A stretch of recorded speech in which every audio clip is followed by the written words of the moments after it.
كم مرة وانت بتتصفح على الإنترنت لاحظت تصميمات بالشكل ده أو ده أو حتى ده، وسألت نفسك سؤال بسيط جدا: هي التصميمات دي اسمها إيه؟ اتعملت إزاي؟ أو حتى إيه اسم المنظور ده؟ وإيه الأسلوب الفني المستخدم هنا؟ في درس النهاردة هنحاول نجاوب على كل الأسئلة دي.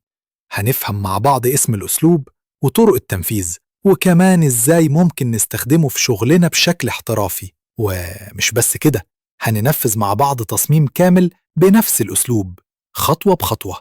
فبعد السلام والتحية تابعوني بعد الانترو.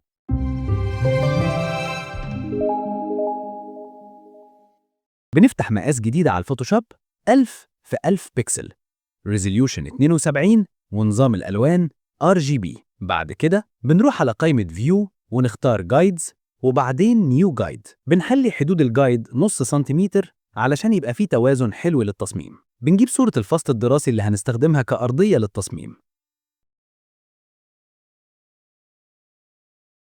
وبنكبرها شوية بحيث تتماشر مع مقاس العمل.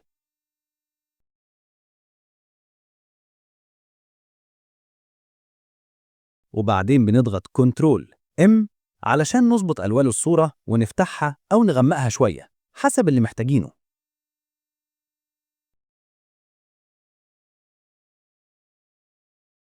بنروح على Adjustment Layer من تحت ونختار Gradient Fill. بنخلي درجة اللون البني الغامق،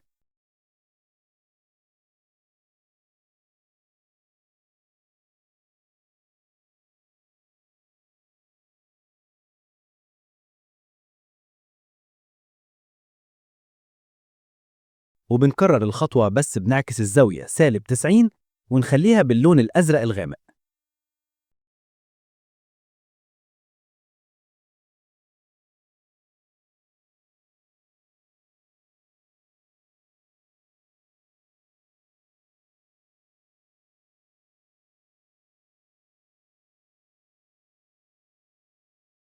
بعد كده بنحدد الطبقتين مع بعض Shift، وبنضغط كنترول G علشان نحطهم في جروب، ونغير مود الألوان لأوفرلاي.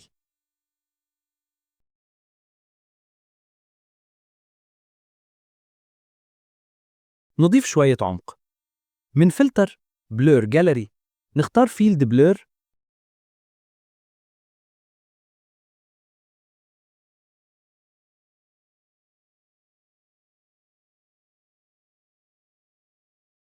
ونخلي القوة حوالي 10.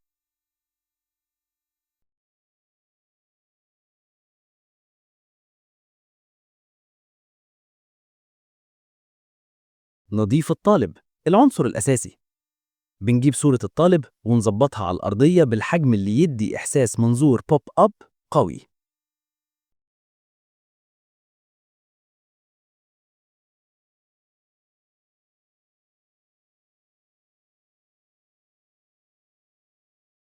وبعدين نحولها لراسترايز لاير.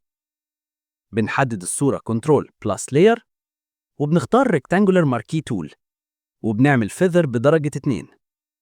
نضغط كنترول شيفت اي علشان نعكس التحديد، ونضغط ديليت علشان نشيل الحواف البيضاء، وبعدين كنترول دي لإلغاء التحديد.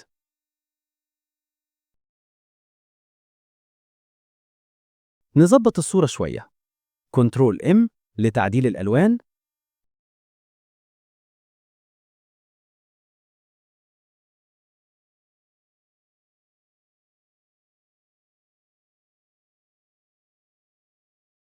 وبعدين كنترول J نعمل نسخة من اللاير، ونخلي النسخة اللي تحت باللون الأسود. ده هيبقى الظل.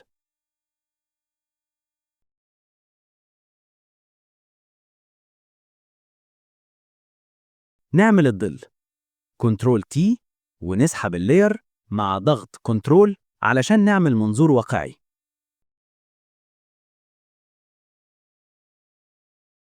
من فلتر بلور جاليري نختار تلت شيفت ونظبط ميل الظل.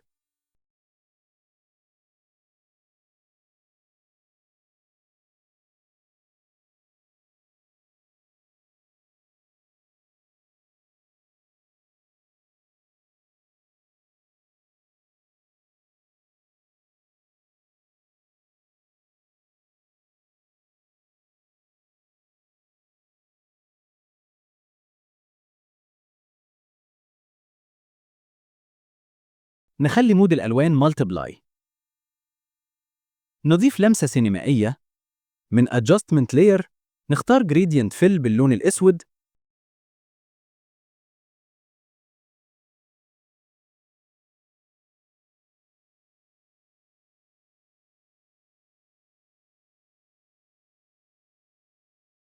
وبالألت نخليها داخل طبقة الطالب. ونغير مود الألوان لأوفرلاي مع شفافية 70%.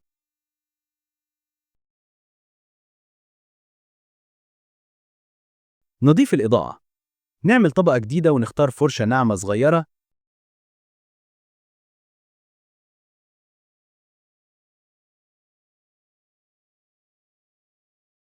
ونحدد الجزء اللي جاي عليه الإضاءة.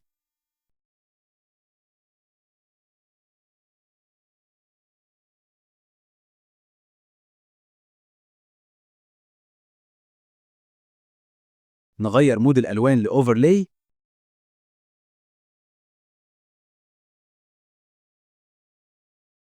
مع شفافية 80%. كنترول جي نعمل نسخة.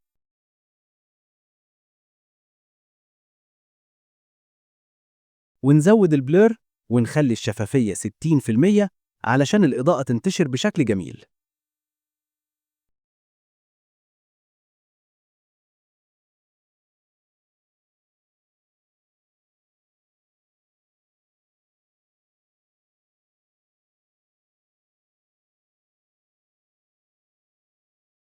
بنضيف شكل الطيارة تحت الطالب ونكبرها ونغير لونها لبيج فاتح.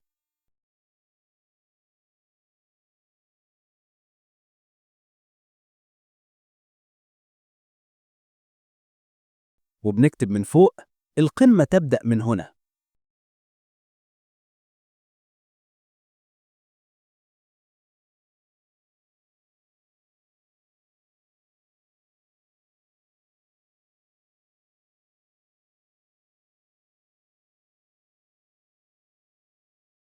باللون الأبيض مع دروب شادو بنفس لون شنطة الطالب.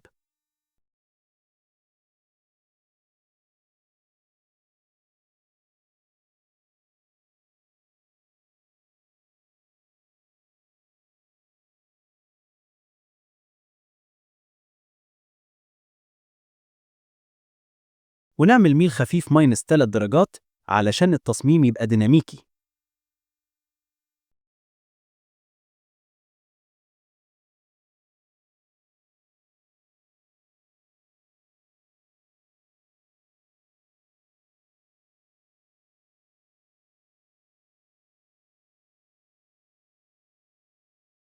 نختم بتفصيلة جميلة. نعمل طبقة جديدة ونضيف فرشة إشعاع عند الشباك علشان تدي إحساس إضاءة واقعية.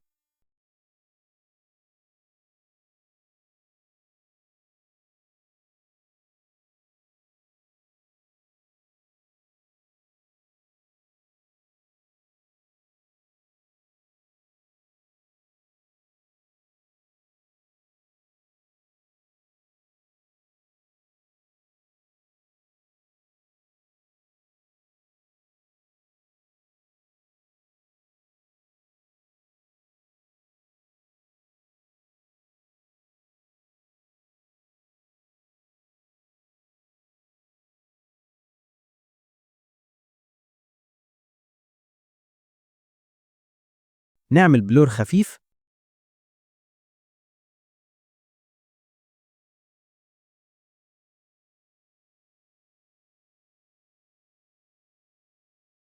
ونخلي الشفافية 50%.